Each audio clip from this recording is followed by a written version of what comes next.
À l'heure actuelle, les opérateurs de jeux ayant une licence délivrée par l'autorité des jeux de Malte ne sont pas autorisés à utiliser des crypto-monnaies. Cette année, nous allons les tester.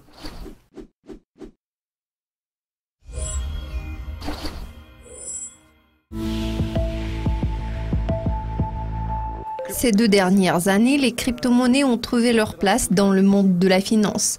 Je pense que le facteur qui les empêche de devenir les monnaies les plus populaires est l'absence de gouvernance. En tant qu'organisme réglementaire, nous accordons beaucoup d'importance au contrôle des crypto-monnaies puisque nous sommes persuadés que les problèmes liés à l'usage des monnaies virtuelles doivent être résolus. C'est pour cette raison que nous sommes d'avis qu'il est crucial qu'un cadre de gouvernance approprié soit mis en place pour lutter contre les risques qui se profilent. Selon nous, le principal risque réside dans le fait qu'à ce stade, les crypto-monnaies ne sont pas gouvernées par une autorité centrale. Cela présente beaucoup de dangers. Cela étant dit, nous pensons qu'un jour, les crypto-monnaies pourront devenir un moyen de paiement populaire. En tant qu'autorité des jeux, nous voudrions établir des lignes directrices d'usage des crypto-monnaies dans l'industrie des jeux. Pour l'instant, je pense qu'il serait raisonnable de permettre aux opérateurs de jeux agréés exerçant leurs activités à Malte d'utiliser des crypto-monnaies sous certaines conditions.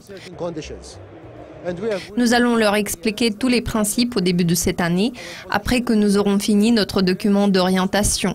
À l'heure actuelle, les opérateurs de jeux ayant une licence délivrée par l'autorité des jeux de Malte ne sont pas autorisés à utiliser des crypto-monnaies. Cette année, nous allons les tester. Maintenant, nous cherchons à comprendre de quelle façon il vaut mieux introduire les monnaies virtuelles dans l'industrie des jeux, ainsi que sous quelles conditions il faut le faire et quelles techniques de réduction des risques il est préférable de mettre en place. Nous allons répondre à toutes ces questions d'ici fin mars. Je pense qu'à ce moment-là, nous serons prêts à présenter notre position officielle. Notre approche ne sera pas limitée à une seule monnaie virtuelle. Nous allons autoriser l'usage de toute crypto-monnaie correspondant à nos critères. Je tiens toutefois à mettre l'emphase sur le fait qu'il est encore trop tôt pour dire avec certitude lesquelles des crypto-monnaies seront autorisées et lesquelles d'entre elles il faudra éviter.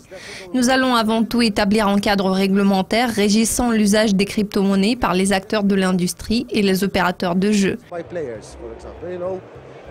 Nous allons définir les types d'échanges acceptables et introduire tous les principes de base.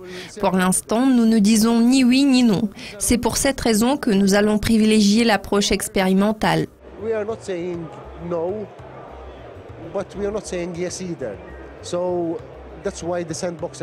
Nous allons d'abord étudier l'environnement pour établir un cadre juridique qui puisse permettre de mieux réglementer ce marché.